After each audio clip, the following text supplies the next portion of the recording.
Good morning to all of you. Today we are going to continue our next topic of determiners. Yesterday I have sent you the video of the determiners articles, and the next type is possessives. What is the meaning of possessive? Possessive जैसे हमें आपको मैंने पहले भी बताया है कि हम possessives को बोलते हैं मालिकाना हक. ठीक है, हम किसी पर अगर हमें हक देते हैं तो हम कहते हैं वो पोजेशन मिल गया, उसको मालिकाना हक मिल गया. तो डिटर्मिनर्स पॉजेसिव कौन से होते हैं? They are possessive forms of personal pronoun. Personal pronouns की जो उसकी पॉजेसिव फॉर्म होती है, जैसे पर्सनल प्रोनाउन कौन से होते हैं आपके? आई होता है, माय होता है ना, आर होता है, ठीक है, देयर होता है. तो ये हमारे पर्सनल प्रोनाउंस हैं. तो अभी मतलब पॉजेसिव्स क्या हुए? She is my teacher. देखो अब ये सिंगुलर नाउन या प्लूरल नाउन से पहले भी लग सकता है. अगर आप देखोगे तो she is my teacher. Teacher क्या है? एक नाउन. नाउन से पहले मैंने क्या लगाया? डिटर्मिनर. कल मैंने आपको ये बात समझाई थी कि determiners are the words which determine a noun, जो नाउन को निर्धारित करते हैं. अभी टीचर कौन है? हमारी अध्यापक किसकी है? मेरी. मैंने आपको बताया था किसकी का आंसर मिलेगा वो आपका डिटर्मिनर होगा. ऐसे ही दे आर रिलेटिव्स, ये हमारे रिलेटिव्स हैं. तो आर क्या बना? एक आपका relatives. First of all relative is a noun. Noun से पहले क्या लगा? डिटर्मिनर.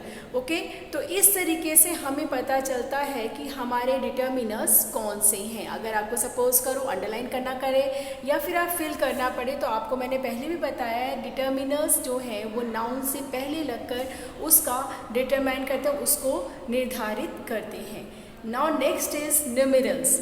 न्यूमेरल्स अब नेक्स्ट टाइप है इसके न्यूमेरल्स. न्यूमेरल्स के अंदर आते हैं डेफिनेट न्यूमेरल और इनडेफिनेट न्यूमेरल.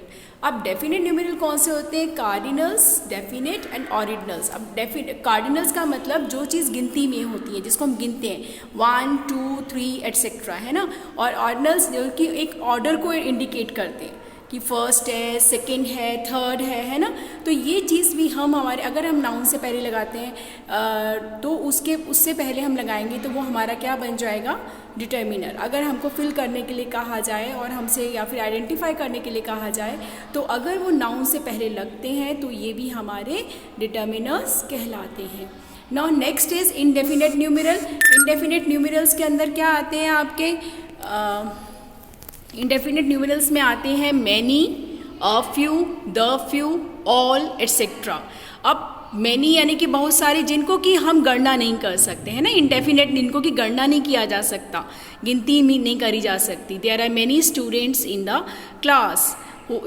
ठीक है, जिनको हम ऐसे हम जैसे कि इनको गिनती में नहीं आ रही या गणना योग्य नहीं होते, उनको डेफिनेट नहीं है, हम जिनको गिन कर नहीं बता रहे, उनको हम इनडेफिनेट न्यूमेरल कहेंगे. ठीक है, तो अभी फ्यू, इसमें many, few, a few, the few, all. अब फ्यू का मतलब, अ फ्यू या द फ्यू का मतलब क्या है? फ्यू मीन्स ऑलमोस्ट नन, यानी कि जिसका जीरो की गिनती है, जिसको कि ना के बराबर है. अ फ्यू जो थोड़ा बहुत है, small number. And the few what ever small number you have, जो भी छोटा मोटा जितना भी है. मतलब जैसे हम कहेंगे, अगर मैं परसेंटेज बेस पर कहूँ तो अगर मैं 0 नंबर दूँ तो फ्यू को, अ फ्यू को 1 नंबर एंड द फ्यू को मैं दूंगी जितना भी मार्क्स बच गया. ठीक है, तो इस तरीके से उनकी परसेंटेज आपस में बढ़ती चली जाती है. तो फ्यू, अ फ्यू और द फ्यू, ये हमारे इनडेफिनेट न्यूमेरल के लिए आते हैं. Now next type is quantitatives, यानी कि आपको इसी के नाम से पता चलता है जिनका कि हम मापतोल करते हैं. अब मापतोल करने के लिए हम जिनको कि हम गिन नहीं रहे, मिन रहे हैं, यानी कि उनको तोल रहे हैं, माप रहे हैं, तो उनके लिए हम यूज़ करते हैं सम और एनी. सम और एनी का दोनों का मतलब बेटा कुछ होता है, बट सम मतलब पॉजिटिव, यानी कि मेरे पास कुछ है तो सम, नहीं है तो नेगेटिव इम्प्लीकेशन आएगा, तो मैं एनी फिल करूँगी. ना नेक्स्ट इज आपको इसी में ही आपको मच भी क्या होता है? तोलने के लिए होता है किसी को, जैसे शुगर है, मिल्क है ना, तो उसकी भी क्वांटिटी तोलने के लिए भी हम किसका यूज़ करते हैं? मच का. Next is little, a little, the little. Same thing जैसे अ फ्यू में था. फ्यू यानी कि जिसको कि हम गिन लेते हैं ना, बट लिटिल जिनको कि हम गिनते नहीं हैं, मापते हैं, तो हम उसके लिए लिटिल का यूज़ करते हैं. वही चीज़ लिटिल यानी hardly any, a little, some, the little, the whole, whatever you have. Okay, and last is demonstrative. Demonstrative जिसमें दिस, दैट, दीज, दोज यानी कि दर्शाते हैं, उसको डेमोन्स्ट्रेट करते हैं, जैसे दिस और दैट सिंगुलर नाउन के साथ और दीज और दोज प्लूरल नाउन्स के साथ यूज़ होता है। तो ये बेटा आपका डिटर्मिनर्स की है। काइंडली आप इसको अच्छे से इस वीडियो को वॉच करें, देखें, समझें और फिर अपने एक्सरसाइजेस को करें और साथ में और भी बुक्स में एक्सरसाइजेस करें। ये टॉपिक बहुत ही आपका इम्पॉर्टेंट है। आई थिंक आपको अब आपको सभी समझ में आया होगा और फिर भी आपके कोई डाउट्स हैं तो आप मुझसे पूछ सकते हैं। थैंक यू बेटा।